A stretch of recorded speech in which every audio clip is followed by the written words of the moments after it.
Right to entry. अभी इसमें society के कुछ मेंबर्स है, उनको अगर बीच में एग्जीबिशन चालू है तो साइट देखना है। कभी कभी एमसीजीएम के इंजीनियर्स आते हैं, एज अ पीएमसी हमारे इंजीनियर्स रेगुलर रहते हैं, तो इनके साइट चालू होने के बाद में इसकी एंट्री रिस्ट्रिक्टेड नहीं होनी चाहिए, इसके लिए क्लॉज डाला है। So normally as a society member आपके लिए भी एक स्पेसिफिक डे रहता है, एक महीने में एक सैटरडे हम लोग डिसाइड करते हैं, ये सैटरडे को सुबह 11 बजे से लेकर 2 बजे तक, ये पर्टिकुलर टाइम में ही आप साइट के ऊपर विजिट कर सकते हो with proper precautionary measures. Safety belt, helmet पहनना है आपको और बाद में साइट के ऊपर विजिट करनी है। आप ऐसा रैंडमली कभी भी जाके साइट के ऊपर विजिट नहीं कर पाओगे। तो जो भी डे आपको लगेगा कन्वीनियंट, वो हिसाब से हम डेवलपर को कन्वे करेंगे। महीने में एक बार आप विजिट कर सकते हो। 18 साल के नीचे कोई भी बच्चा साइट के ऊपर नहीं जा सकता है। नेक्स्ट साइट के ऊपर एक हमारा टेम्पररी ऑफिस रहेगा, वहाँ पे हमारे इंजीनियर्स के लिए, आप जब आओगे ऑफिस बेरर्स, तब एक मीटिंग करने के लिए एक छोटी सी जगह होगी। ये नॉर्मली हम लोग वो कोटा कैबिन या ग्राउंड फ्लोर में वो डेवलपर से बना के ले लेते हैं। रोल ऑफ पीएमसी ये डिटेल में स्पेसिफाई किया है। There will be a joint review meeting once the project starts. So आपके ऑफिस बेरर, डेवलपर और पीएमसी इनकी एक जॉइंट मीटिंग होती है, that is called review meeting. ये मीटिंग में हम लोग क्या क्या चीज़ें हम लोग कर रहे हैं, कहाँ पे डिले हो रहा है, कुछ मटेरियल का शॉर्टेज है, मैन पावर नहीं आ रहा है, मैनेजमेंट के इश्यूज है, ये सब हम लोग ये मीटिंग में डिस्कस करेंगे।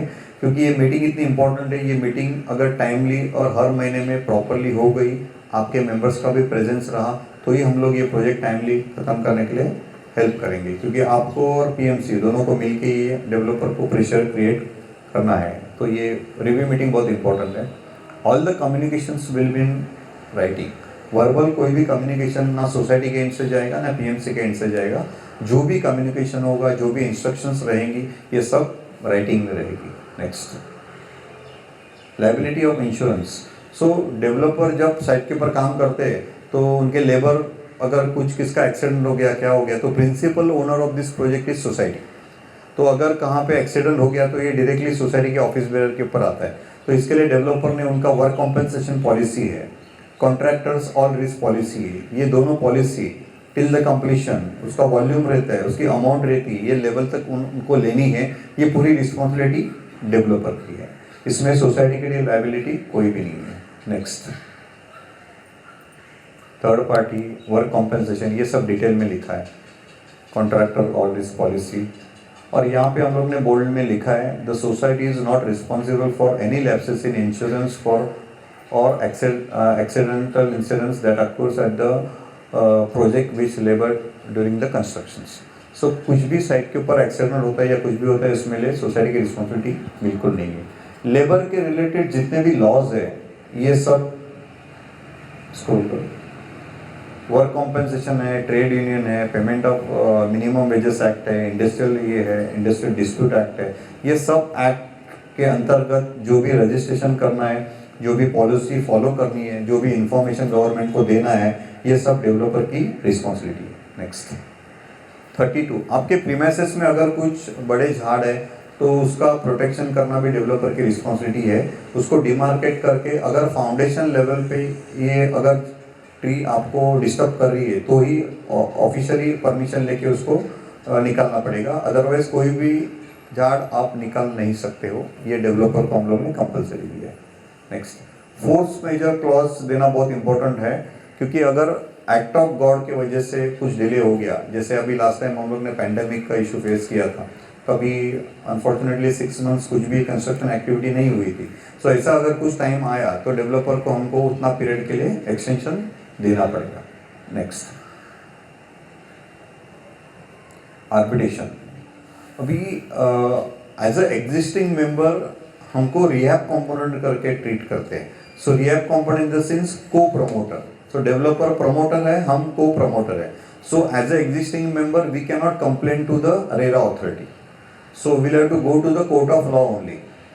सो सेल में से कोई भी मेंबर रेरा में कंप्लेन कर सकता है, लेकिन हम लोग कोई भी रेरा में जाके कंप्लेन नहीं कर सकते। It is really unfortunate but it is fact. So court of law में जाने के पहले नॉर्मली आर्बिट्रेशन की प्रोविजन होती है।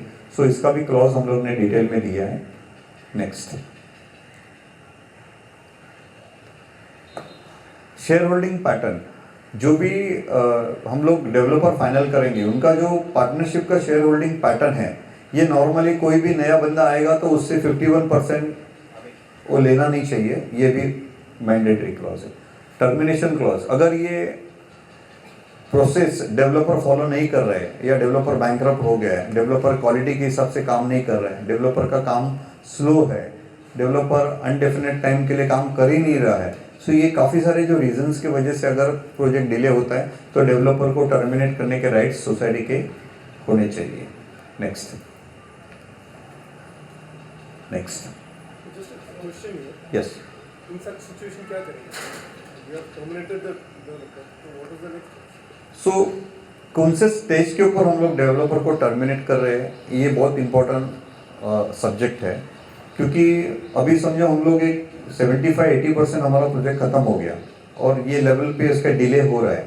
सो इतना छोटा अगर जो स्पान रह गया है जिसके अंदर हमारा प्रोजेक्ट अभी आगे 6-7 महीने के अंदर ख़त्म होने वाला है, तो इतना पर्टिकुलर इशू के लिए टर्मिनेट करना एडवाइजेबल नहीं होगा।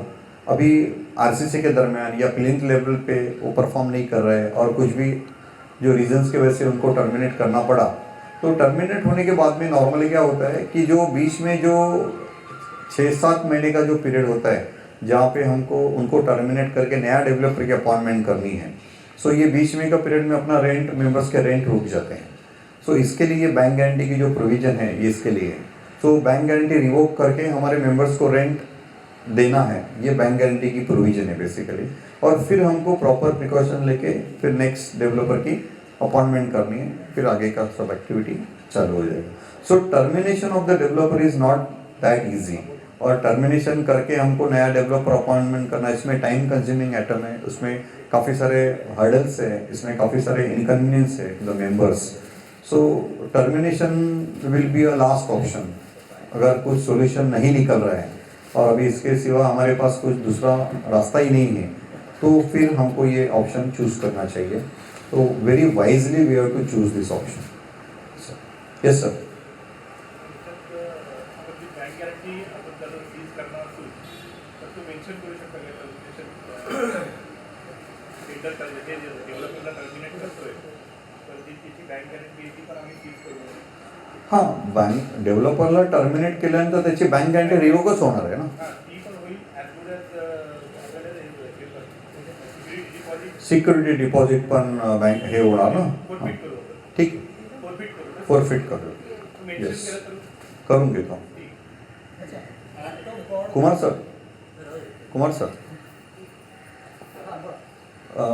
डेव्हलपरला टर्मिनेट केलं तर सिक्युरिटी डिपॉझिट पण फोरफिट करायचं लिहिलेलं आहे ना। हां सर।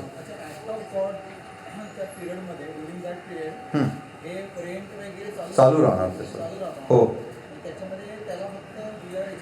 येस। सगळे बाकीचे जे तुमचे रेंट आहे, इतर ज्या ॲक्टिव्हिटी आहेत ते सगळे चालू राहणार, conditions will be same.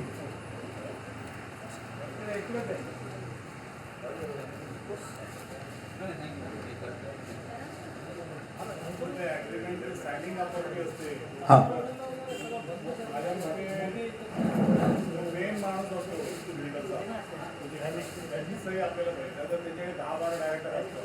Okay,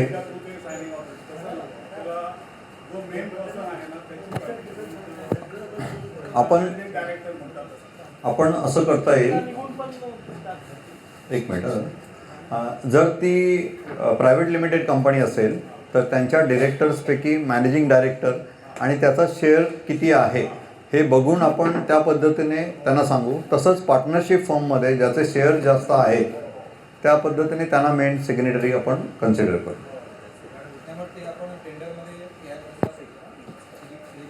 टाकून देऊ आपण टेंडरमध्ये, पण टेंडरमध्ये इन्कॉर्पोरेट करू। नेक्स्ट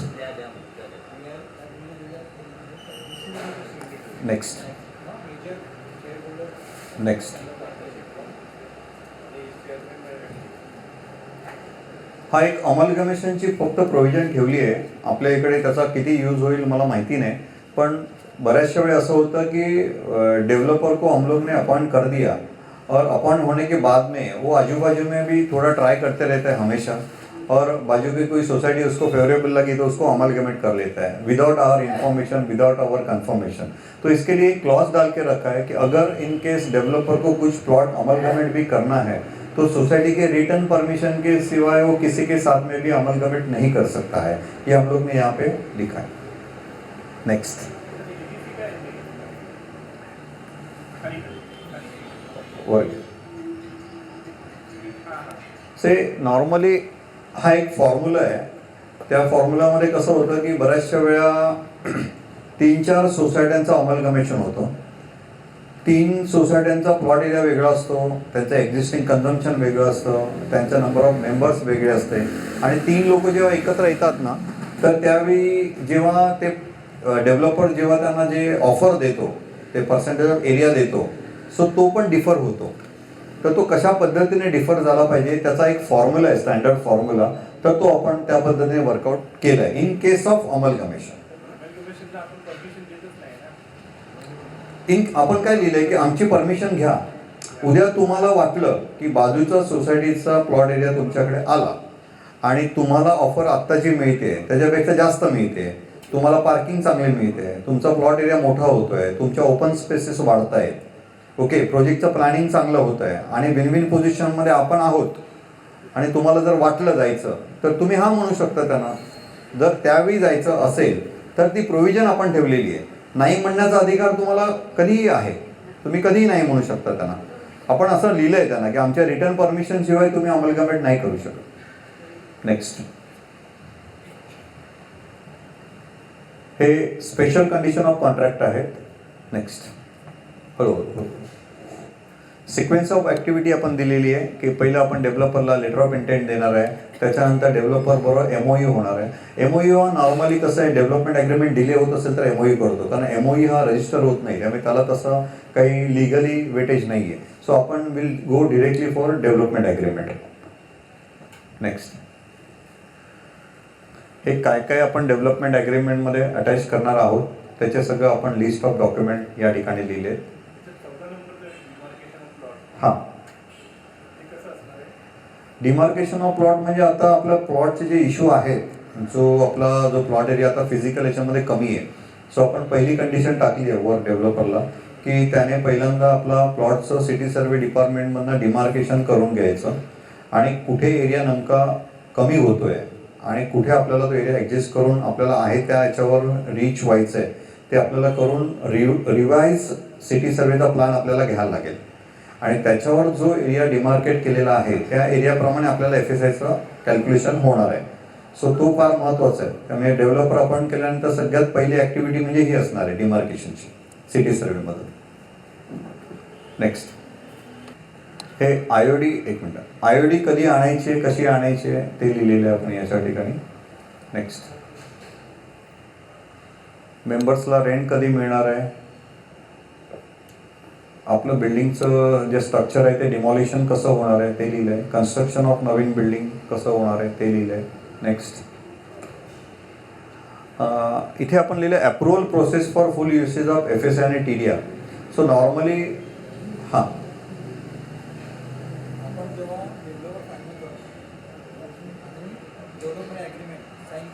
हां डेव्हलपमेंट फायनल झाल्यानंतर आता आपल्या केसमध्ये कसं आहे, आपल्या केसमध्ये एक अजून ॲक्टिव्हिटी इन्व्हॉल्व आहे ती म्हणजे सिटी सर्वेचा प्लॅन आपल्याला रिवाईव्ह करून घेणं आहे। सो त्याला किती वेळ लागेल हे एक महत्त्वाची गोष्ट आहे। अदरवाईज इन आयडियल कंडिशनमध्ये तुमचा प्लॉट एरिया क्लिअर आहे, डॉक्युमेंटेशन सगळं क्लिअर आहे, तुम्ही डेव्हलपरची अपॉइंटमेंट केली, त्याच्यानंतर साधारणतः 25 दिवस लागतात 79ची प्रोसेस करायला। त्या 25 दिवसानंतर तुम्हाला साधारणतः 2 महिन्याचा टाइम जातो डेव्हलपमेंट ॲग्रीमेंट करायला। म्हणजे साधारणतः डेव्हलपर अपॉइंटमेंट केल्यानंतर 3 ते 3.5 महिन्यामध्ये डेव्हलपमेंट ॲग्रीमेंट फायनल व्हायला पाहिजे, कारण एकदा तुमच्या मीटिंगमध्ये फायनल झाल्यानंतर परत ते ॲडज्युडिकेशनसाठी 14 दिवसाला जातं आणि त्याच्यानंतर परत 6 दिवस। म्हणजे तुम्ही डेव्हलपर अपॉइंट केल्यानंतर पुढच्या 4 महिन्यामध्ये तुमचं डेव्हलपमेंट ॲग्रीमेंट रजिस्टर होणं गरजेचं आहे। आता तुमच्या केसमध्ये अजून 2 महिने ते पकडा ॲडिशनल, सो साधारणतः 6 महिने आपल्या केसमध्ये जातील।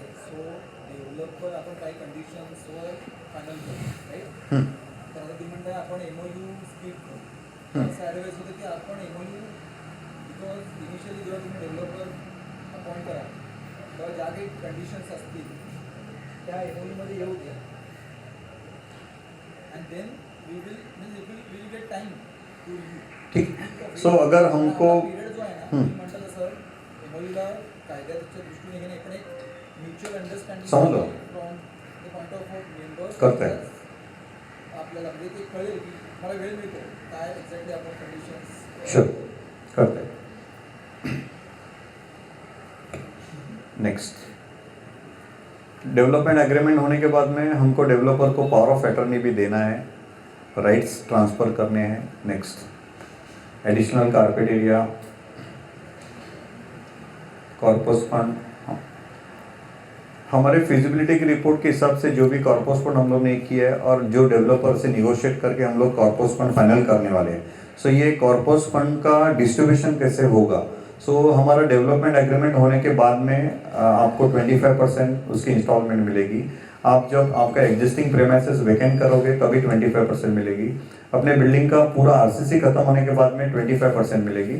एंड आप जब आपके नए प्रीमाइसेस में रहने आओगे तभी 25% मिलेगी. ये इसका डिस्ट्रीब्यूशन रहेगा. आप अल्टरनेटिव अकोमोडेशन की रिस्पॉन्सिबिलिटी आपकी है. अल्टरनेटिव अकोमोडेशन आपको देखना है. इसका रेंट जो है ये डेवलपर आपको देने वाला है, जो भी जॉइंटली डिसाइड होगा. Next, parking. त्याच्यात ना एक म्हणजे रिफंडेबल इंटरेस्ट फ्री डिपॉझिट त्याच्यामध्ये कॉर्पसमध्ये हां अल्टरनेट खाली. हां सेकंड. हां हां त्याच्यात पहिले 12 महिन्याचे देणार. हां आपण डिमांड केला आहे तो. हां सी नॉर्मली मार्केट प्रॅक्टिस अशी आहे की डेव्हलपर तुम्हाला 11 महिन्याचे PDC देतो. दर महिन्याला तुम्हाला तो चेक डिपॉझिट करायचा आहे. पण आता बऱ्याचशा वेळी असं होतं ना की काही डेव्हलपर मागे पुढे करतात पेमेंट देताना हे करताना. सो आम्ही असं सांगितलं आहे त्यांना की तुम्ही आम्हाला 12 महिन्याचे ॲडव्हान्स द्या. हा आपण डिमांड टाकला आहे. आय डोंट नो की ही रिक्वायरमेंट फुलफिल होईल किंवा नाही आहे, पण आपल्या दृष्टिकोनात आपण डिमांड केलं आहे की आम्हाला 12 महिन्याचे ॲडव्हान्स तुम्ही रेंट द्या. हो आपण मागूया ना काय होतं आहे ते निगोसिएशनला आपल्याला कळेल नक्की. सो आपण आपल्यातर्फे डिमांड केलं आहे. त्याच्यानंतर 9 महिन्याचं हां म्हणजे मग आता 12 महिन्याचा ॲडव्हान्स घेतले, 9 महिने कंप्लीट झाले, आपल्या आता पुढचे 3 महिने आहेत. सो 3 महिन्याच्या अगोदर पुढचे 12 महिन्याचा आपण ॲडव्हान्स नाही घ्यायचा, त्याचा पूर्ण 12 महिन्याचा चेक जो आहे तो घेऊन ठेवायचा 9व्या महिनी आणि 12 महिने झाल्यानंतर तो डिपॉझिट करायचा. सो तुम्हाला प्रत्येक वर्षाला ॲडव्हान्समध्ये रेंट मिळेल.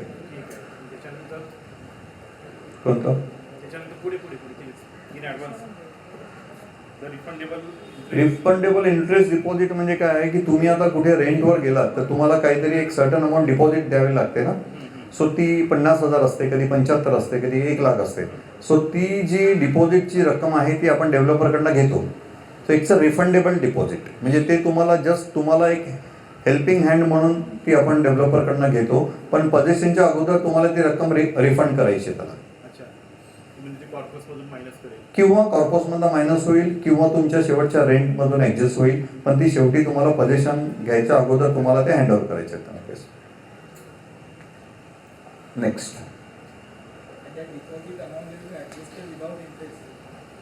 Of course without interest. आपने बोला तो अपने को इंटरेस्ट देना पड़ेगा. सो ये पार्किंग के लिए हम लोग ने ये किया है कि हमारी 4 व्हीलर की जो पार्किंग है, 2 व्हीलर की पार्किंग है, विजिटर्स पार्किंग है, इसका प्रोविज़न आपको करना है. और कवर्ड पार्किंग हम लोग ने डिमांड किया है यहाँ पे. सो टावर पार्किंग है, बेसमेंट पार्किंग है, स्टील्ट है, पोडियम पार्किंग हम लोग ने यहाँ पे डाला है, लेकिन पोडियम पार्किंग यहाँ पे होना बहुत डिफ़िकल्ट है. हमारा जो प्लॉट एरिया है, पोडियम पार्किंग नॉर्मली अगर 2,500 स्क्वायर मीटर के ऊपर का प्लॉट होता है तब आपका प्रॉपर रैम के साथ में आपका पोडियम होता है. सो इतने छोटे प्लॉट एरिया में पोडियम बिठना बहुत मुश्किल है. अगर पोडियम हम लोग ने बिठा भी दिया तो हमको कार लिफ्ट के लिए जाना पड़ेगा.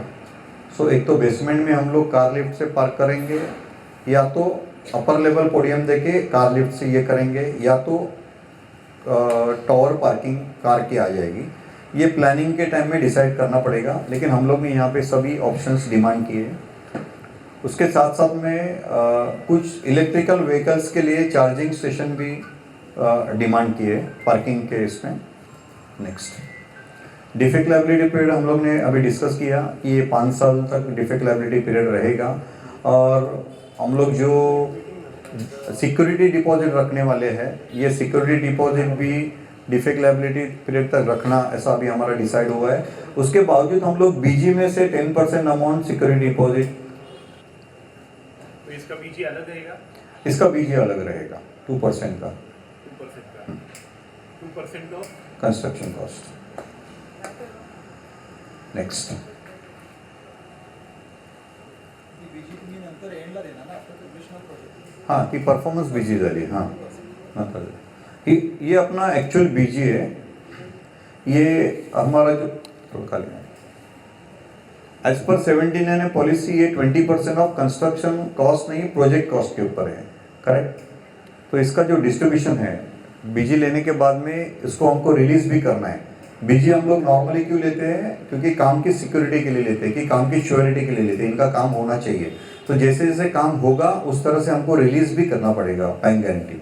तो ये रिलीज के परसेंटेज भी दिए हैं। प्लिंथ होने के बाद में 10% बीजी हमको रिलीज करनी है, 10th स्लैब में 15% है, पूरा आरसीसी होने के बाद में 15% है। ऐसा स्टेज वाइज हम लोग रिलीज करेंगे। End for defect liability period जो रहेगा रेरा का 5 साल का, तब तक 10% रिटेन रहेगा। जो डिफेक्ट लाइबिलिटी पीरियड 5 साल का खत्म होने के बाद में 10% रिलीज करेंगे।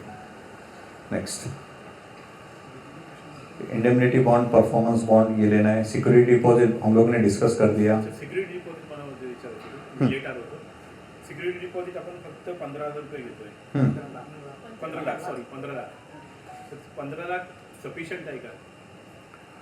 सर कसं आहे की तुम्ही सिक्युरिटी डिपॉझिट 1 करोड पण मागू शकता, नॉर्मली पण कसं आहे की डेव्हलपर याला पण पाहिजेत ना। नॉर्मली काय, जर सपोज प्रोजेक्ट कॉस्ट आहे किंवा कन्स्ट्रक्शन कॉस्ट आहे, जे बाहेर जे सिक्युरिटी डिपॉझिट घेतले जातं ते अप्रॉक्सिमेट 3 ते 5% ऑफ कन्स्ट्रक्शन कॉस्ट ऑफ ते कॉन्ट्रॅक्टिंगला होतं, डेव्हलपमेंटला नाही। कॉन्ट्रॅक्टिंगचे नियम वेगळे आहेत, एसडीचे आणि ईएमडीचे आणि एसडीचे नियम वेगळे आहेत। तर कॉन्ट्रॅक्टिंगचे रूल आणि ते पर्सेंटेज या ठिकाणी ॲप्लिकेबल होत नाही। सो रिडेव्हलपमेंटला काय होतं की नॉर्मली मोठा प्रोजेक्ट असेल ना, एक साधारणतः आता आम्ही 5,000 स्क्वेअर मीटरचे पण प्लॉट एरियावर रिडेव्हलपमेंट करतो, 10,000चे पण करतो। साधारणतः 5,000 स्क्वेअर मीटरचे जे प्लॉट एरिया असतात त्याला आम्ही नॉर्मली जे आपण हे सिक्युरिटी डिपॉझिट म्हणतो ना, ते 1 करोडच्या आसपास असतं। प्रोजेक्टचे व्हॉल्यूम वाढला की नंतर हे वाढतं। तर आता साधारणतः 1,500 स्क्वेअर मीटरला 10 ते 15,000 हा एक लिमिट आहे, म्हणजे नॉर्मल वाढवू शकतो, थोडा वाढवू शकतो, नाही असं नाही आहे। पण कसं आहे की तुम्ही तुमच्या सिक्युरिटी डिपॉझिटमधूनच 5 वर्षाची लायबिलिटी हे होणार आहे, खर्च होणार आहे। सी बघा कसं आहे की आपण जेवढं स्ट्रिंजंट करत जाऊ, जेवढ्या कंडिशन टाकत जाऊ, जेवढे आपण आपल्याला सेव्ह करण्यासाठी जेवढी अमाऊंट वाढवत जाऊ, त्याचा डायरेक्टली इम्पॅक्ट तुमच्या ऑफरवर येणार आहे, असं आहे। सो आपल्याला ते विन विन पोझिशनला न्यायचं आहे, बॅलन्स आउट करायचं आहे। तर ते कसं करायचं ते आपल्याला ठरवायला लागेल। आपण इथे 1 करोड पण टाकू शकतो, आता त्याला काही प्रॉब्लेम नाही, मागायला काहीच प्रॉब्लेम नाही। पण कसं आहे की मग ते सगळ्यांचा इम्पॅक्ट कुठेतरी होणार। सो ते बॅलन्स करू, जिथे खरंच आवश्यक आहे तिथे आपण टाकलेलं आहे किंवा टाकू। नेक्स्ट, आणि ही लायबिलिटी पिरियड संपल्यानंतर आपण रिलीज करणार? हो, डिफेक्ट लायबिलिटी पिरियड संपल्यानंतर रिलीज 10 करू। वर्ष नाही 10 नाही, 5 वर्ष। अच्छा, तो वॉटरप्रूफिंगचा आहे, तो वेगळा आहे। त्याच्यासाठी आपण 2% आपण ॲडिशनल बीजी घेतोय ना वेगळी। याच्यामध्ये आपण लिहिलंय रिडेव्हलपमेंटच्या केसमध्ये सोसायटीचे फ्लॅट्स आणि सोसायटीची जागा हे मॉर्गेज डेव्हलपर करू शकत नाही, असा आपण नियम त्याच्यामध्ये टाकलाय। ज्या डेव्हलपरला आपण काम देतोय त्या डेव्हलपरला हे राईट्स ट्रान्सफर करण्याचे अधिकार नाहीत। नेक्स्ट, तुमचं डेव्हलपमेंट ॲग्रीमेंट झालं आणि समजा FSI मध्ये काही वाढ झाली किंवा काही इन्सेंटिव्ह FSI आला किंवा काही कन्सेशन्स आले, ज्याच्यामुळे डेव्हलपरच्या FSI मध्ये फरक पडतोय आणि त्याला काही ॲडिशनल बेनिफिट होत आहे, तर त्या केसमध्ये काय? कारण तुमचं डेव्हलपमेंट ॲग्रीमेंटमध्ये तुम्हाला मिळणारा एरिया कॉर्पस पण त्याने ऑलरेडी फ्रीज केलं आहे ना, आणि त्याच्यानंतर वाढलंय। सो आपण त्याच्यामध्ये लिहिलं आहे की असा ॲडिशनल FSI काही आला तर तुम्हाला सोसायटीची परमिशन घ्यावी लागेल, आणि परमिशन घेताना पण जो ॲडिशनल वाढीव FSI आहे त्याचा जो खर्च आहे, तुमचा प्रीमियमचा खर्च आहे आणि कन्स्ट्रक्शनचा खर्च आहे, तो मायनस करून उरलेलं जे प्रॉफिट राहील ते 50% सोसायटी आणि 50% डेव्हलपर अशा माध्यमातून ते विभागलं जाईल. ओपन स्पेस ज्या असतील, टेरेस म्हणा, स्टेट म्हणा, रिफ्युज एरिया म्हणा, गार्डन म्हणा, ही सगळी सोसायटीची प्रॉपर्टी आहे. डेव्हलपर त्याच्यावर कसलेही राईट सांगू शकत नाही. नेक्स्ट, न्यू मेंबर्सला कसं इन्कॉर्पोरेट करायचं नवीन सोसायटीमध्ये त्याचं पूर्ण डिटेल दिलेलं आहे. नेक्स्ट, एक मिनिट. डेव्हलपरला आपण इथे रिस्ट्रिक्शन दिलेलं आहे की जोपर्यंत सँक्शन प्लान आणि कमेन्समेंट सर्टिफिकेट येत नाही तोपर्यंत तुला फ्लॅट विकायला परमिशन नाही. रेराच्या नियमाप्रमाणे जोपर्यंत कमेन्समेंट सर्टिफिकेट येत नाही, महारेराचं सर्टिफिकेट येत नाही, तोपर्यंत डेव्हलपर एकही फ्लॅट विकू शकत नाही. नेक्स्ट,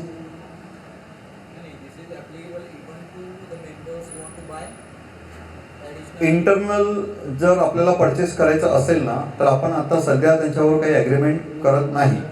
सो ती इंटरनल मेकॅनिझम आहे, मी तुम्हाला प्राइस बीडमध्ये ते सांगतो, ते आपण करू शकतो. नेक्स्ट, आपल्या प्रॉपर्टीवर काही एन्क्रोचमेंट नाही असं आपण त्यांना लिहून देतोय डेव्हलपरला. आय होप काहीच नाही आहे. चव्हाण साहेब,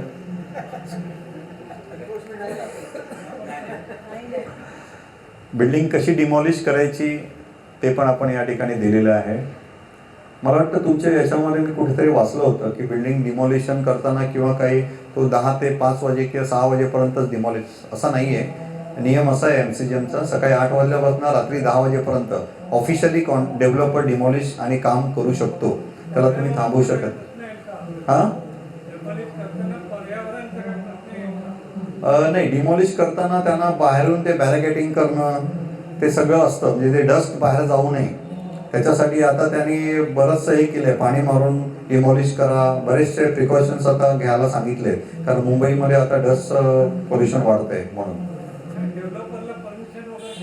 हो हो, परमिशन घ्यायला लागते. पण त्याला तुम्ही आता एखाद्या बाजूच्या सोसायटीमध्ये तुमचं काम चालू आहे आणि तो रात्री 10 वाजताच्या आतमध्ये काम करतोय तर त्याला तुम्ही पोलीस कंप्लेंट वगैरे करून थांबवू शकत नाही. त्याच्याकडे ऑफिशियली टायमिंग दिलेले आहेत काम करायचे, सकाळी 8 ते रात्री 10 असे. सो आपल्या बिल्डिंगमध्ये पण त्याच टायमिंग ॲप्लिकेबल राहतील.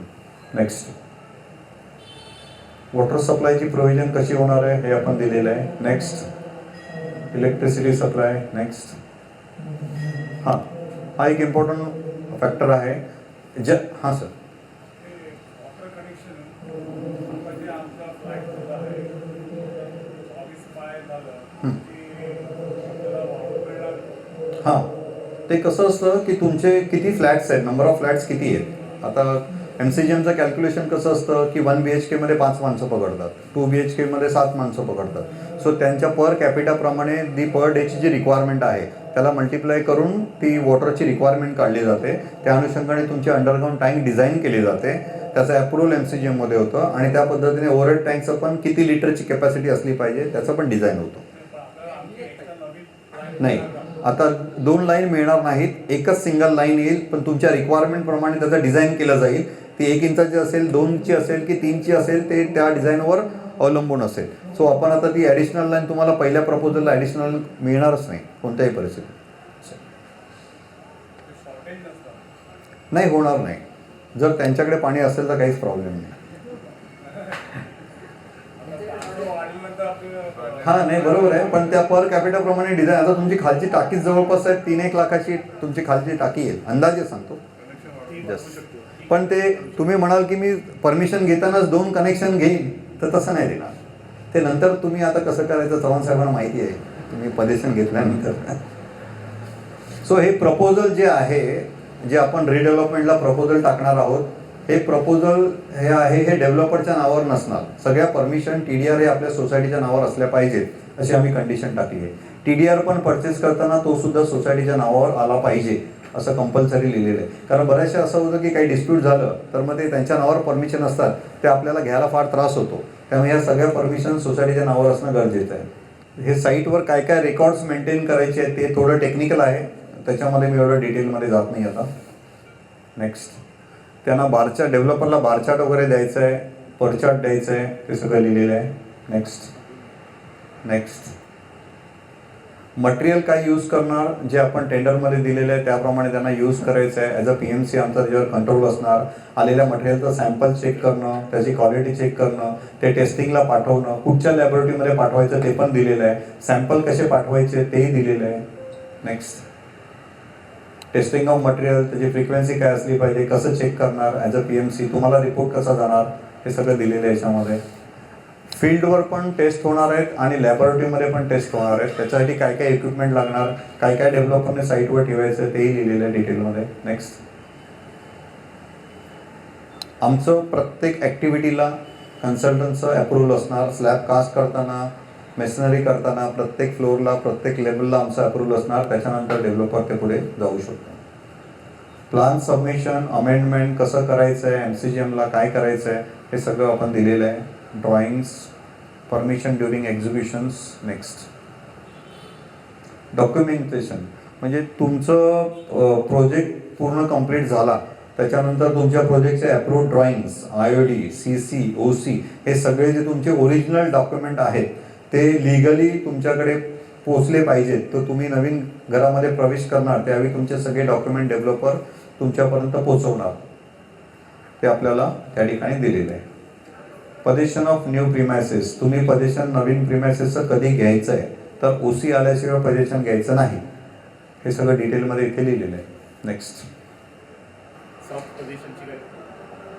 सॉफ्ट पोझिशनची प्रोव्हिजन आहे. मी प्राईस बीडमध्ये तुम्हाला सांगतो, तो आपण एक हे पकडलं आहे त्या ठिकाणी.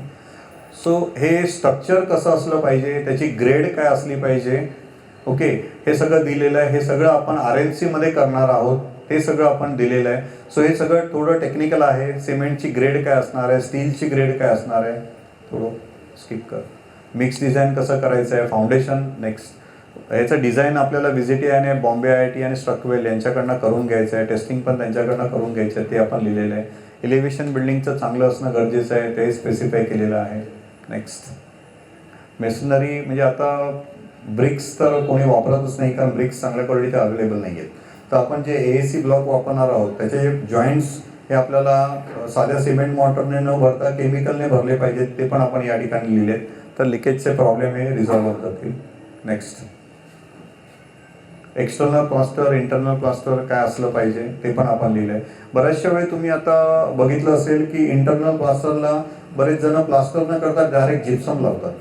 तर ते जिप्सम ॲक्च्युली ॲडवायझेबल नाही आहे. काही लिकेज कुठे जर झालं तर ते जिप्सम पूर्ण पिघळून जातं, पेंट सकट सरफेस पूर्ण खराब होतो. त्यामुळे आम्ही इथे स्पेसिफिकली म्हटलं आहे, तुम्ही इंटरनल जर प्लास्टर बघितलं तर हा बघा सेकंड लाईनमध्ये, internal wall plaster have cement plaster of 12 mm thick, आणि त्याच्यानंतर त्याच्यावर POPचं पनिंग आपण करतोय 4 ते 5 mm. ओके, त्यामुळे आपण प्लास्टर या ठिकाणी कन्सिडर केलेलं आहे. नेक्स्ट, वॉटरप्रूफिंग, कुठे कुठे छज्जापासून ओपन डक, चायना चिप्स लावायचे, त्याची गॅरंटी द्यायची, ते सगळं डिटेलमध्ये लिहिलं आहे. नेक्स्ट, प्लंबिंगमध्ये आपण काय मटेरियल वापरणार आहोत, त्याचे ब्रँड काय, आपण बाहेरच्या साईडला UPVC, कन्सेलला CPVC, त्या सगळ्यांचे ब्रँड्स दिलेले आहेत. तुमच्या आतमध्ये टॉयलेटमध्ये ज्या फिटिंग्स लागणार आहेत, थोडं खाली घे, सॉरी वर घे, हां, तर ते आपण बऱ्याचशा वेळी डेव्हलपर बोलतो आम्ही तुम्हाला जॅगवारच्या फिटिंग देतो. जॅगवारमध्ये 5 क्वालिटीज आहेत, त्यातली लोएस्ट क्वालिटी पण तो आणून लावेल कळणार नाही. त्यासाठी आम्ही स्पेसिफिक केलं आहे की आम्हाला फ्लोरेंटेन किंवा फ्युजन या 2 सिरीजपैकी एक सिरीज पाहिजे. सो अगदी डिटेलमध्ये आपण स्पेसिफाय केलेलं आहे कुठच्या ब्रँडची, कुठची साईज. उद्या तो वॉश बेसिन छोटी आणून लावायची गरज नाही, 20 इंच बाय 12 इंचचा आपण वॉश बेसिन लिहिलेलं आहे. Next, water supply storage. Next, हाँ, UPVC का पाइप दिया हुआ है बाहर से विद bracket 2 inch. Size of the pipe is also mentioned. No, size of the pipes will be as per the design. Plumbing consultant जब इसकी डिज़ाइन देंगे, आपके बिल्डिंग की हाइट कितनी है उस हिसाब से इसका डिज़ाइन डिज़ाइन होगा. क्योंकि अभी आपके बिल्डिंग के लिए जो रेन वाटर पाइप है ये 4 इंच का पाइप है. 22 माले के बिल्डिंग के लिए रेन वाटर का पाइप 6 इंच का होता है. और उसका क्या है कि इसका जो कैचमेंट एरिया होता है, एक पाइप जो है उसके लिए 200 स्क्वायर फीट का कैचमेंट एरिया. तो जैसे 22 माला बढ़ेगा तो उसका ये एरिया भी कम हो जाता है, number of rain water pipe भी बढ़ेंगे. तो पूरा डिज़ाइन के ऊपर डिपेंड है. तो डिज़ाइन के हिसाब से ये पूरे पाइप का डायमीटर वो सब डिसाइड होगा ऐसे. तो ये लेवल पे हम लोग नहीं दे सकते इतना डिटेल. पेंट कौन से कंपनी का होना चाहिए, ये इलास्टोमेरिक पेंट्स होगा, 10 साल का गारंटी होगा, ये सब हम लोग ने दिया है। इंटरनली भी हम लोग अभी डिस्टेम्पर वगैरह नहीं लगा रहे, इंटरनली घर में भी लस्टर पेंट ही लगेगा, ये भी हम लोग ने बी ओपन कर बी। Internal wall and ceiling must have 1 coat of primer and 2 coat of plastic paint और lustre. Next, electric fitting fixtures के बारे में बोला है। नेक्स्ट, हर एक इलेक्ट्रिक के जो भी फिटिंग्स, वायर्स, कंड्यूट्स रहेंगे, इसका डिटेल स्पेसिफिकेशन यहाँ पे दिया है विद ऑप्शंस। सो ये सब डेवलपर को फॉलो करना है। नेक्स्ट, लिफ्ट के लिए हम लोग ने यहाँ पे 3 ऑप्शन दिए हैं, एक कोने है, सिंडलर है, ओटिस है। मेरे हिसाब से आपके यहाँ से भी एक सजेशन आया था जॉनसन का, उसको हम लोग इनकॉर्पोरेट कर देंगे। रेगुलर लिफ्ट के साथ में एक स्ट्रेचर लिफ्ट भी दिया है हर एक विंग के लिए। नेक्स्ट, पाइप गैस का कनेक्शन, उसकी लाइजनिंग करने की रिस्पॉन्सिबिलिटी डेवलपर की। ओके, आपका एग्जिस्टिंग अगर रहेगा पाइप तो उसको निकाला जाएगा, लेकिन नए इसमें वो पूरा लाइजनिंग करके उनके एजेंसी जो काम करती है उनके पास से वो पाइप का कनेक्शन करके देना, ये डेवलपर की रिस्पॉन्सिबिलिटी। रेन वाटर हार्वेस्टिंग और सोलर सिस्टम, तो मेरे हिसाब से सोलर सिस्टम का स्पेसिफिकेशन रह गया है, वो मैं उसको इनकॉर्पोरेट कर देता हूँ। रेन वाटर हार्वेस्टिंग का डिटेल स्पेसिफिकेशन यहाँ पे दिया हुआ है, इस तरह से ये फॉलो होगा। नेक्स्ट, सोलर सिस्टम का warranty for 5 years. Yes, within 5 years आपको फिर एएमसी मेंटेन करना पड़ेगा वैसा। नाही, एएमसी फी नाही देगा, 5 वर्ष पहिल्या 5 वर्ष, त्याच्यानंतर तुम्हाला तुमचं मेंटेन करावं लागेल ना। हो, नेक्स्ट,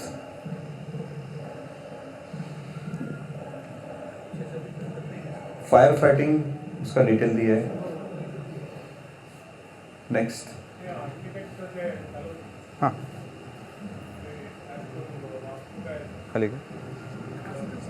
सो हमारे ना प्रोजेक्ट का प्लॉट एरिया लिमिटेड है और बिल्डिंग का जो डिज़ाइन है ना उसके लिए भी कुछ रिस्ट्रिक्शंस है, लिमिटेशंस है। सो हर एक फ्लैट वास्तु के हिसाब से नहीं बन सकता है।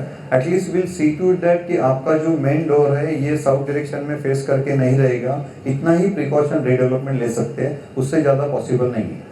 ये हर एक फ्लोरिंग, किचन, लिविंग, बाथरूम में क्या क्या टाइल्स आएंगे, उसकी साइज़ क्या रहेगी, ये सब मेंशन किया है। और हम लोग ने अभी जो लेटेस्ट ट्रेंड जो चालू है, अभी हॉल में, बेडरूम में, इसमें ले 4 फीट बाय 6 फीट की टाइल पकड़ी है, जो बड़ी टाइल्स है।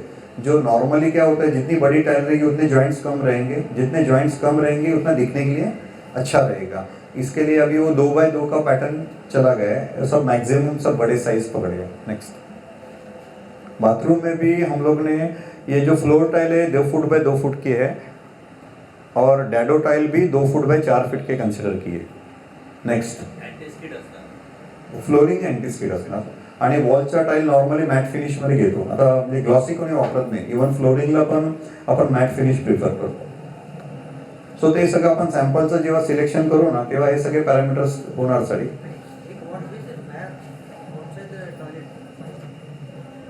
ते प्रोजेक्टच्या प्लॅनिंगच्या बी आपण करू, प्रोजेक्टचं जेव्हा प्लॅन्स येतील ना तेव्हा आपण त्याची प्रोविजन करून घेऊ डेव्हलपर। यस, नेक्स्ट, ये डोर विंडो का डिटेल स्पेसिफिकेशन है। नेक्स्ट, सोसाइटी ऑफिस, ये आपको 200 स्क्वायर फीट की सोसाइटी ऑफिस मिलने वाली है। एंट्रेंस लॉबी, उसका साइज क्या होना चाहिए, टाइल क्या रहेगा, पोस्टल बॉक्स, डिलीवरी बॉक्सेस कहाँ पे रहेंगे, लॉबी में फ्लोरिंग कैसे रहेगी, वॉल क्या रहेगा, ये सब पूरा डिटेल में दिया है। नेक्स्ट,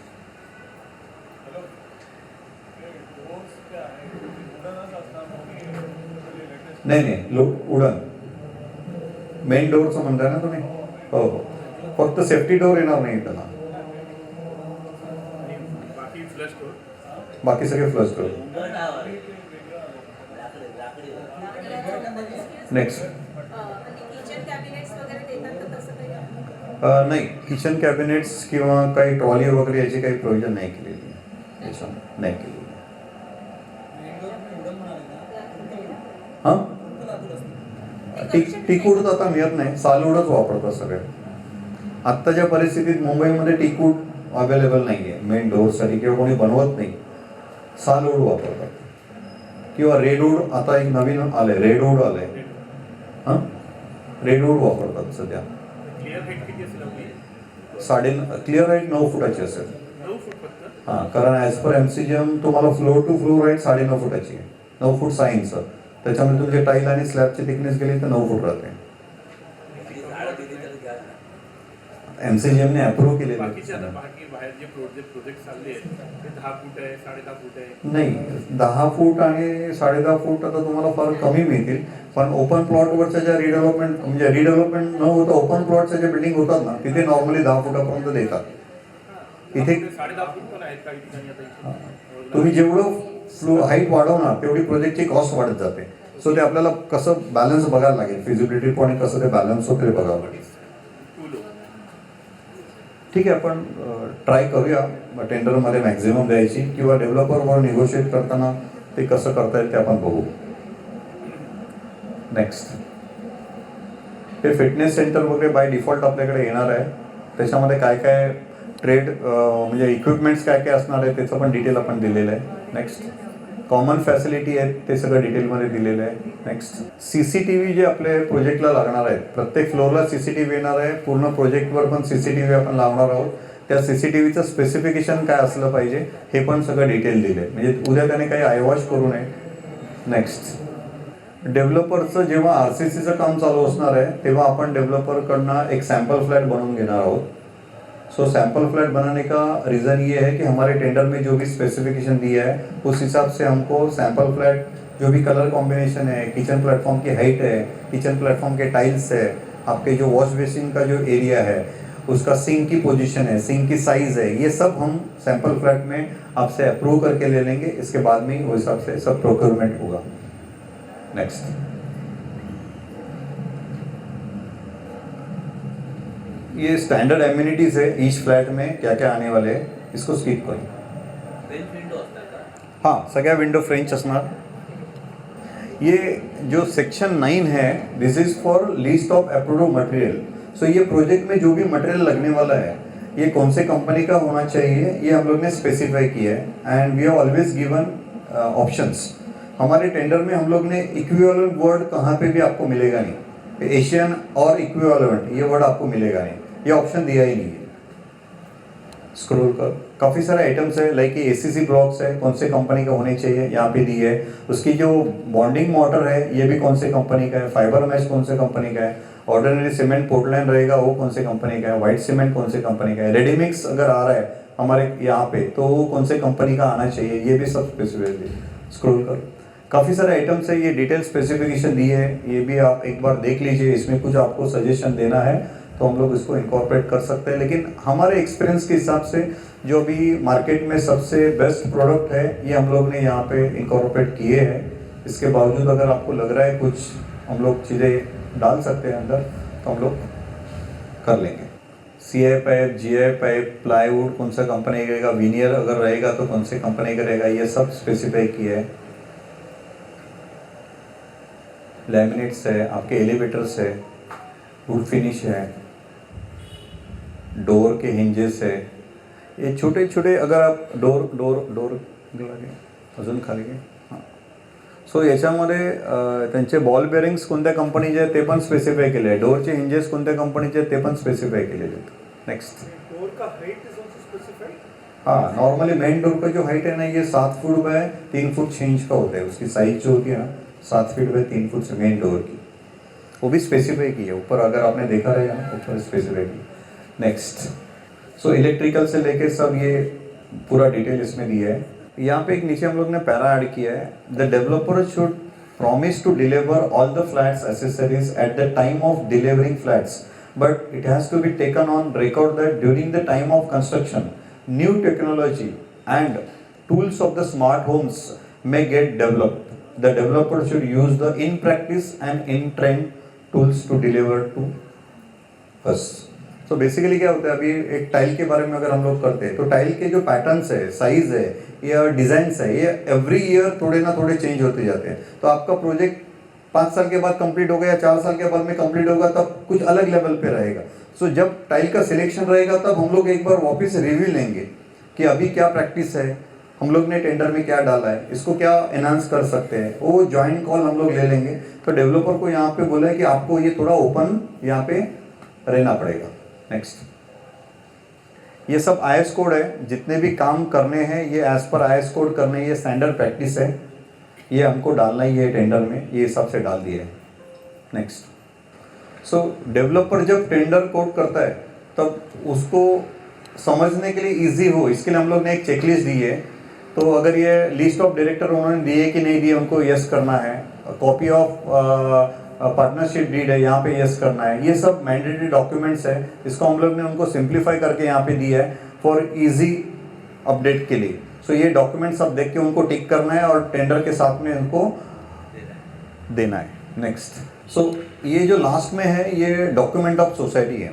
अभी आपके पास जो जो डॉक्यूमेंट्स अवेलेबल है ये सब डॉक्यूमेंट्स स्कैन करके हम उनको मेल के ऊपर भेजने वाले हैं और इसमें खाली इसकी लिस्ट देने वाले कि ये डॉक्यूमेंट्स हमारे पास अवेलेबल है। वो प्रॉपर्टी कार्ड का अपने नाम पर नहीं करा तो क्या पड़ेगा? हाँ, तो अभी जो भी प्रॉपर्टी कार्ड अवेलेबल है आपके नाम के ऊपर नहीं है वो भी हम लोग दे देंगे, उसमें नोट के साथ में दे देंगे जो। हाँ हाँ ठीक। सो ये टेक्निकल बिड यहाँ पे ख़त्म हो जाता है। सो अगर टेक्निकल बिड में इसके बावजूद भी अगर आपको कुछ सजेशन देने हैं तो आप सोसाइटी के पास दे सकते हो। सोसाइटी के पास से जो भी मेल आ जाएगा इसमें जो जो चीज़ें इनकॉर्पोरेट होगी ये चेंजेस हम लोग करके आपको बाय वेडनेसडे तक हम लोग आपको ये रिवाइज डॉक्यूमेंट टेंडर का सबमिट कर लेंगे। बीजी का कोई फॉर्मेट है क्या? बीजी का फॉर्मेट मैं आपको भेज देता हूँ, बीजी का फॉर्मेट एक भेज देता हूँ। ये बीजी का फॉर्मेट टेंडर में इनकॉर्पोरेट करना है, ठीक है? तो आप उसमें मेल में मेरे को डाल दीजिए तो मैं आपको इनकॉर्पोरेट करके भेज दूँगा, ठीक? हाँ सर, बीजी के 6 बैंक गारंटीज का लिहिलेलं आहे. मी नाही लिहिले 6 बँक गॅरंटीज। टेंडरमध्ये असेल टेंडरमध्ये developer shall go 6 bank guarantee असं लिहिलेलं कोणत्या पेजवर आहे? मला वाटतं पेज नंबर 80 77 80 आहे. चेक करा। कॉपी पेस्ट झालंय। दुसरं एका सोसायटीमध्ये ती स्पेसिफिक एक रिक्वायरमेंट होती, मी ते चेंज करून तुम्हाला पाठवतो। So the bank guarantee will be one. Yes yes, एकच येणार ते। Bank guarantee जी असेल ना, हां that we will remove without permission of the builder, developer. हो, त्याला आपल्याला ते बँक गॅरंटी असता कामा नये. This will just intimate him, बाबा we हो. are basically and bank should basically encash it on the. हो 100%। बँक गॅरंटी 500 रुपीजच्या स्टॅम्प पेपर. हो 500 रुपीज। नॅशनलाइज बँक असेल काय असेल ते. तर नॉर्मली नॅशनलाइज बँकेची सगळेच देतात असं नाही आहे, ओके. पण स्केड्यूल बँकेचे पण येतील। सारस्वत वगैरे बँक आहेत ना, त्यांच्या पण बँक गॅरंटी आहे, व्हॅलिडिटी चांगली आहे, काही इश्यू नाही। हे milestones आहेत ना. हां Milestones आपल्याला कमी नाही करता येणार. सी हे कसं आहे, तुम्ही आता एखाद्या ठिकाणी फ्लॅट बुक करायला गेलात नवीन प्रोजेक्टला, तुम्ही रिलीजसाठी. हां रिलीजसाठीच, पण त्याचं कसं असतं जसं तुम्ही स्टेज वाईज त्यांना पेमेंट देता त्याच पद्धतीने तुम्हाला बँक गॅरंटी पण रिलीज करावी लागते। मी So- असं म्हणत होतो की हे जे आपण after completion of entire RCC आहे हां तिथे आपण 40% वगैरे घेतलं तर त्याला पण पहिले 2-3 म्हणजे फक्त सुरुवातीचे जे आहेत ना ते कमी करून थर्डला 40, 30 आणि आम्हाला आफ्टर डिफेक्ट पिरियड पण आम्हाला जर जास्त ठेवायचे असेल तर डिफेक्ट लायबिलिटीच्या पिरियडला तुम्हाला नॉर्मली 10%च्या वरी कोणी ठेवायला येणार नाही। 10% हे अपर लिमिट आहे ॲक्च्युली, तसं बघायला गेलं तर। प्लस ॲडिशनल 2% देतात आहे. ते 2% देतात, प्लस तुम्ही त्यांची सिक्युरिटी डिपॉझिट पण ठेवतात ना, 35 लाख ते पण तुमच्याकडे आहेत। मग किती अमाऊंट ब्लॉक करणार ते पण असतं ना, समोरचा माणूस विचार करतो माझी किती अमाऊंट सोसायटी ब्लॉक करा। तुम्ही जो डिफेक्ट पिरियडमध्ये it is sufficient to cover that about 10% of BG. See आता ज्या पद्धतीने आपण क्वालिटी ऑफ काम करतो ना, RNC वापरतो, जे काही प्रोडक्ट्स सगळे वापरतो, सो त्याच्यामध्ये बेसिकली एवढे डिफेक्ट्स येत नाही। सो मायनर कुठे क्रॅक्स डेव्हलप झाले किंवा कुठे काही डॅम्पनेस आला किंवा कुठे काही आलं तर नॉमिनल लेवलचं काम करावं लागतं। सो एवढ्या पैशाची गरज पण नसते, कारण तुमच्याकडे जे 35 लाख आहे ते भरपूर झाले। आता ही जी बीजी देणार ना, बीजी देणार प्रोजेक्ट आता तुम्ही एकच बीजी मिळणार तर कसं होणार? नाही नाही, हे चुकून झालेलं आहे, एकच बीजी मिळणार आपल्याला, एकच बीजी। अजून तर आम्हाला 20 करोडची बीजी आहे. हां आपली कन्स्ट्रक्शन कॉस्ट किती असेल अप्रॉक्सिमेट?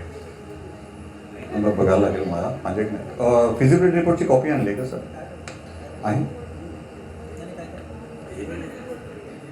आहे का? प्रश्न काय आहे?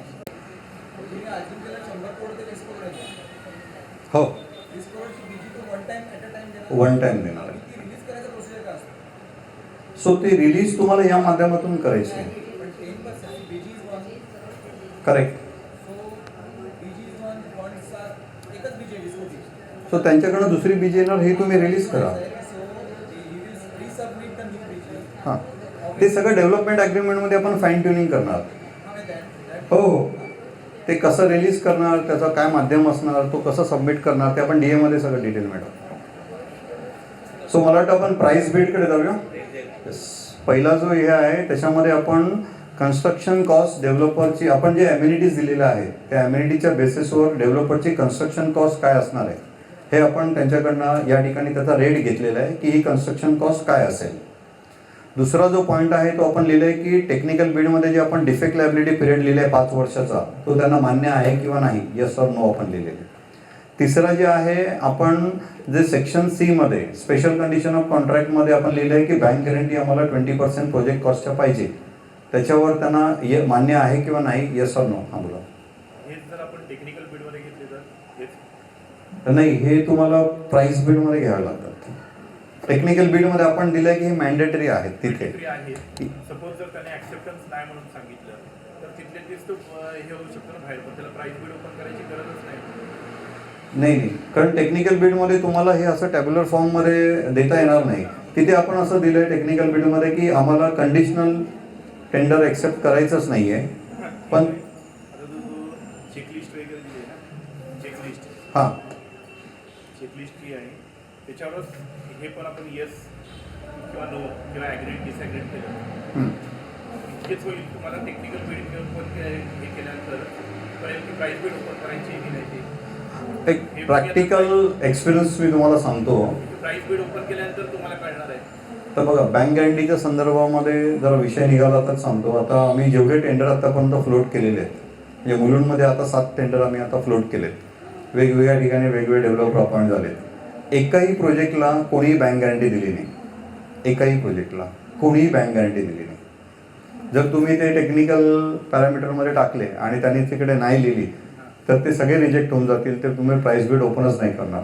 सो या ठिकाणी काय होतं की तुम्ही 20% मागितली तर ते त्या ठिकाणी काय करतात, तुमचं नो लिहितात आणि लिहितात मी 15% देईन, कोण म्हणतं मी 10% देईन, कोण म्हणतं मी 5% देईन आणि मी काही फ्लॅट तुमच्याकडे लिंक ठेवेन, असे ऑप्शन्स देतात ते तिथे. सो टेक्निकल बिडमध्ये आपण त्यांना ऑप्शन नाही ठेवले. त्यांना सांगितलं आम्हाला 20% बँक गॅरंटी पाहिजे.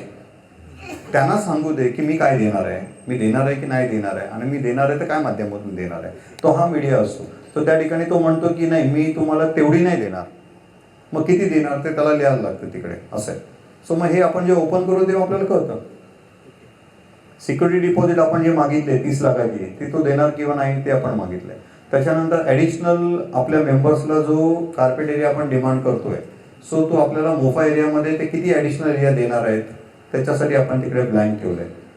आता आपल्या इथे एक्झिस्टिंग फ्लॅट्सचं बरंचसं व्हेरिएशन आहे.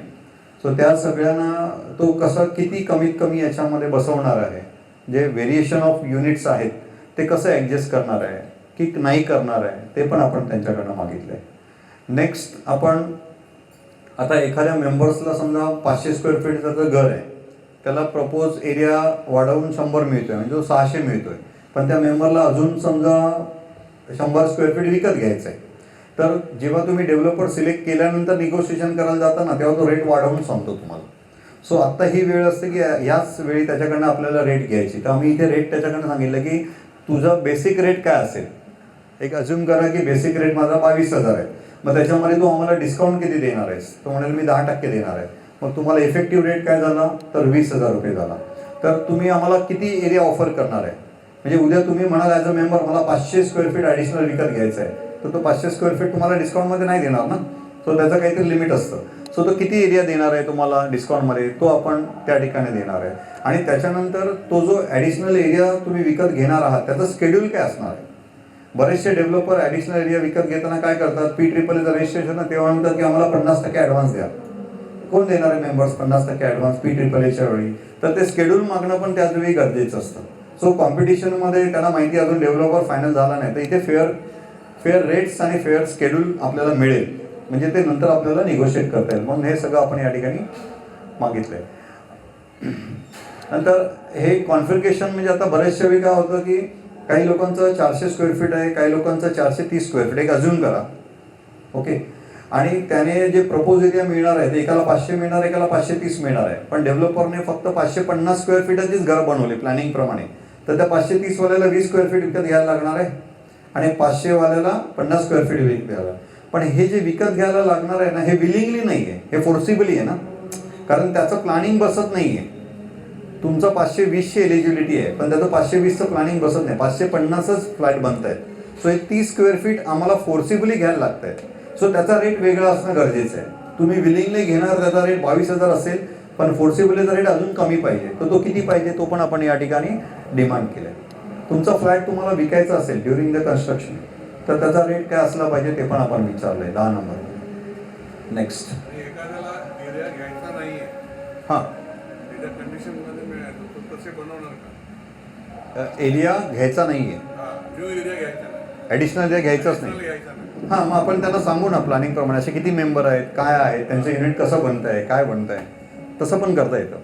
मग अशी पण प्रोव्हिजन असते की एखाद्या मेंबरचा प्रपोज एरिया येतो आहे 565 आणि त्याचं घर बनतं आहे 540चं, तर त्याला उरलेला अमाऊंटचा डिफरन्स आहे तो पण डेव्हलपर पे करतो. म्हणजे एखाद्याला एक्स्ट्रा घ्यायचं नसेल तर असं रिव्हर्स पण कॅल्क्युलेशन करता येतं त्याच्यामुळे.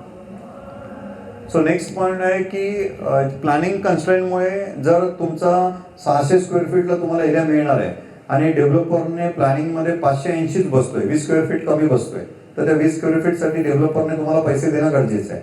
तर ते किती पैसे देणं, तर त्याचा रेट आपण मागितलाय.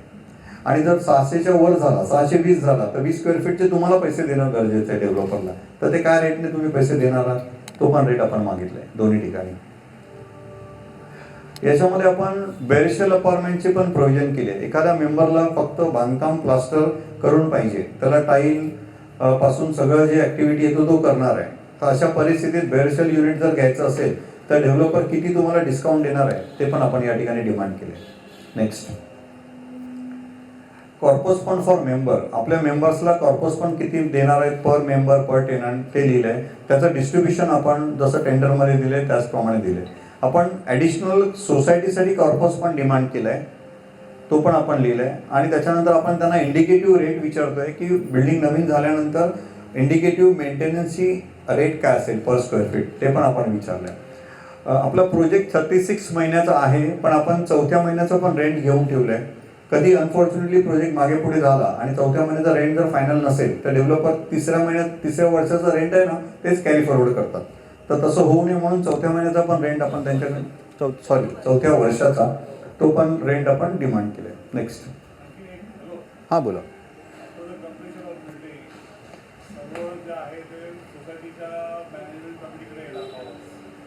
हो,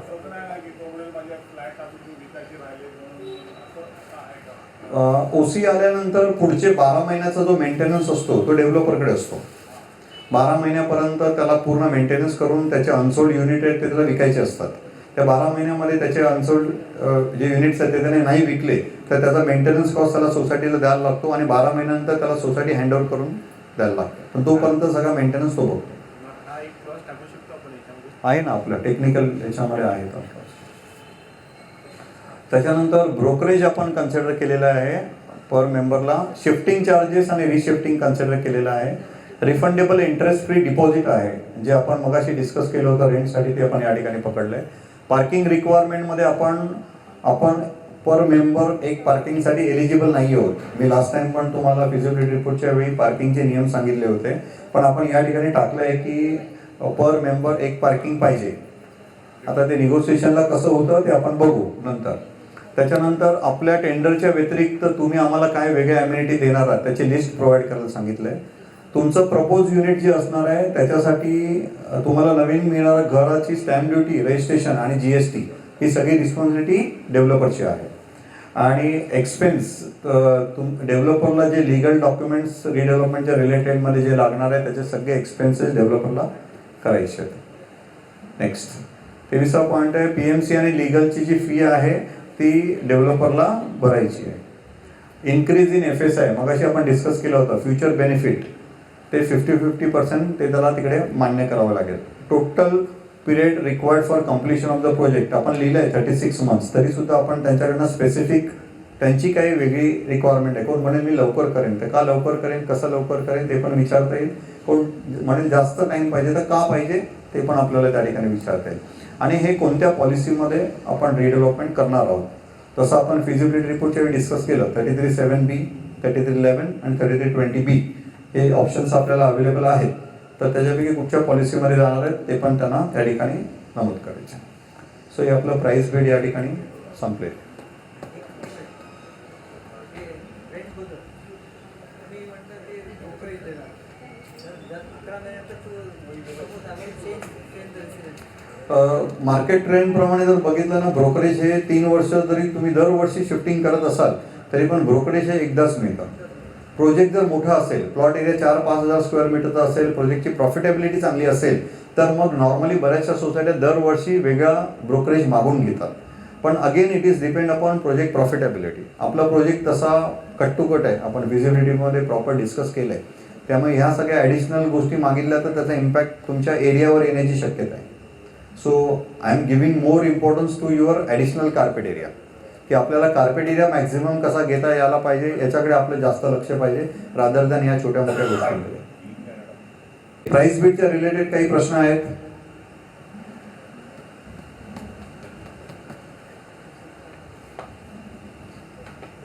जो रेंट आहे तो दर वर्षाचा इन्क्रीज होणार का? हो, आपण काय केलं आहे की हे डेव्हलपर कॅटेगरी एवढी स्मार्ट आहे ना, ते दर 10 वर्षाने असा शब्द टाकले ना तर काय करतात बघा, पहिल्या वर्षाचा तुमचा रेंट समजा एक अजून करा 20,000 आहे, ते म्हणतात की आम्ही तुम्हाला 10% वाढवून देऊ.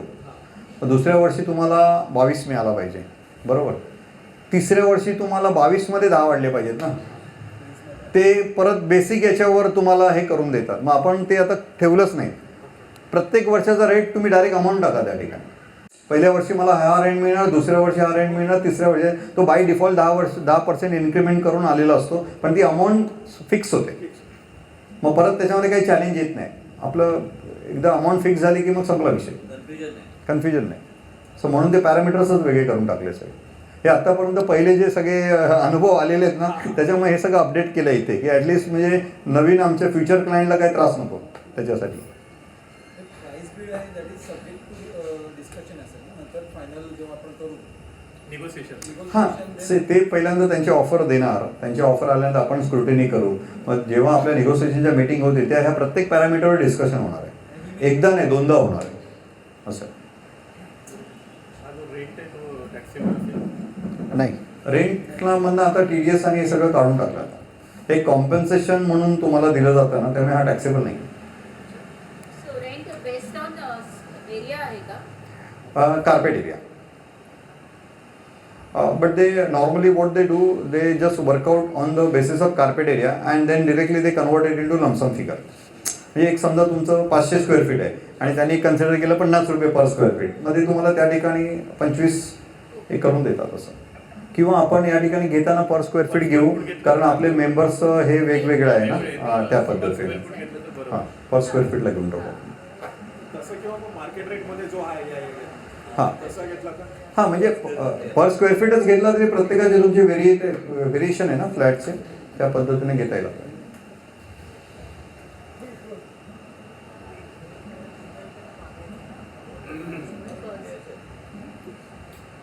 काय म्हणाला? ठीक आहे. Anything else?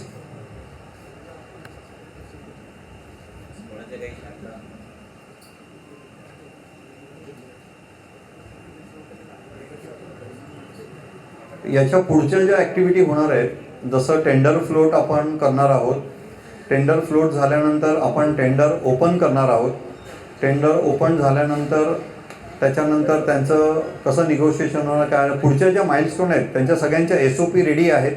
त्या मंडेला तुमच्या ऑफिस बेरर्सकडे मी सगळे SOP पाठवून देतो. सर आलेल्या SOP सगळ्या ग्रुपवर शेअर करा, म्हणजे सगळ्या मेंबर्सला पण कळेल की पुढची प्रोसेस, टेंडर कसं ओपन होणार आहे, ते कोणाकोणाला कसं इंटिमेट करायचं आहे, सगळं पूर्ण डिटेलमध्ये लिहिलेलं आहे. ते प्रत्येक मेंबरला शेअर करा, म्हणजे प्रत्येकाला कळेल नक्की कसं कसं काय काय. पॉइंट पार्किंग एरिया विषयी ते तुम्ही कवर्ड पार्किंग देणार आहे आपण म्हटलंय, पण त्याच्यामध्ये जेव्हा तुम्ही ते लिफ्ट कार पूल वगैरे करतो ना, त्यावेळी ते लिफ्ट वगैरेचं मेंटेनन्स वगैरे सुद्धा रिकरिंग असतं. तर म्हणजे आता हे जरतरच्या गोष्टी आहेत की देणार आहे किंवा नाही आणि त्याच्यानंतर जो ॲडिशनल कॉस्ट असणार आहे ते कसं होईल? आता डेव्हलपरचं रिस्पॉन्सिबिलिटी काय आहे की तुम्हाला पार्किंग अरेंज करून देणं. एकदा तुम्ही पोझिशन घेतलं, ओसी आली की त्याच्यानंतर पूर्ण रिस्पॉन्सिबिलिटी तुमची असते. मग त्याच्यामध्ये कसं आहे की आता तुमचा प्लॉट एरिया छोटा आहे, सो तुमच्याकडे रॅम्प नाही बसणार, रॅम्प विथ पोडियम नाही बसणार. हा जो ऑप्शन आहे ना, हा सगळ्यात बेस्ट आणि कमी खर्चिक आहे. याच्यामध्ये तुम्हाला खर्च काही नाही. जिथे तुमची कार लिफ्ट आली तिकडे तुमचा मेंटेनन्स आला. पण तुमचं पार्किंगच बसत नसेल तर तुम्हाला बाय डिफॉल्ट तुम्हाला कार लिफ्ट करायला लागेल, तर त्याचा मेंटेनन्स तुम्हाला फ्युचर प्रोव्हिजन करावीच कारण लागणार. त्याला जनरेटर लागतं आणि बरेच कॉस्ट 100%. पण कसं आहे की आता पार्किंगचे पण नॉर्म्स असे झाले आहेत, ॲज पर तुमच्या रिक्वायरमेंट प्रमाणे तुम्हाला डेव्हलपरला तेवढे पार्किंग देणे मॅन्डेटरी आहे. सो ते पार्किंग जर नाही दिलं तर त्याचा प्लॅन सँक्शन होणार नाही. सो ते पार्किंग बसत नसेल तर त्याला कार लिफ्ट द्यावी लागेल, नाही तर पोडियम करून त्याला कार लिफ्ट पोडियममध्ये द्यायला लागेल किंवा ह्याच्यासाठी टॉवर पार्किंग करावं लागेल. तर त्याला काही करून तुम्हाला कारची प्रोव्हिजन करून देणं गरजेचं आहे. मग आता जो ऑप्शन आपल्याला हे करता येईल ते आपण पहिला ऑप्शन नेहमी रॅम्प विथ पोडियमच ऑप्ट केला असता. ॲटलिस्ट 2,500-3,000 स्क्वेअर मीटरचा प्लॉट एरिया असता ना, तर we definitely would have gone to that option. पण ते आपल्याकडे शक्य नाही आहे.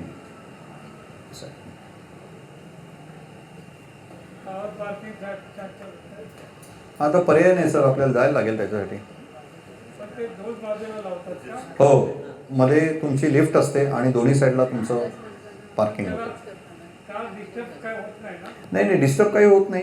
ते आता सगळं स्कॅनर सिस्टीमवर केलं आहे, कार्डच्या ऑपरेटवर होतं, एकदम सिम्प्लिफाय करून टाकलं आहे. हां, मेंटेनन्स जास्त आहे. एक मिनट लक्ष्य देकडे. अभी जो हम लोगों ने ये जो ड्राफ्ट टेंडर के बारे में डिस्कस किया, बहुत सारे पॉइंट्स हम लोगों ने अजीत सावंत और जैसे मैंने आपको बताया वो सब पॉइंट्स मैंने इनको दे दिए हैं. वो जो पॉइंट्स है उसमें डाल के उसके ऊपर डिस्कस करके एक फाइनल जो ड्राफ्ट है जो हमको एडवर्टीजमेंट के लिए देना है वो हम लोग 1-2-3 दिन में फाइनल करेंगे उनके ऑफिस में जाके. तब तक के लिए अपने को एक रेजोल्यूशन पास करना पड़ेगा कि ये जो ड्राफ्ट टेंडर हम लोगों ने अभी देखा, सुना, प्राइस बिड सुना, तो ये हम लोग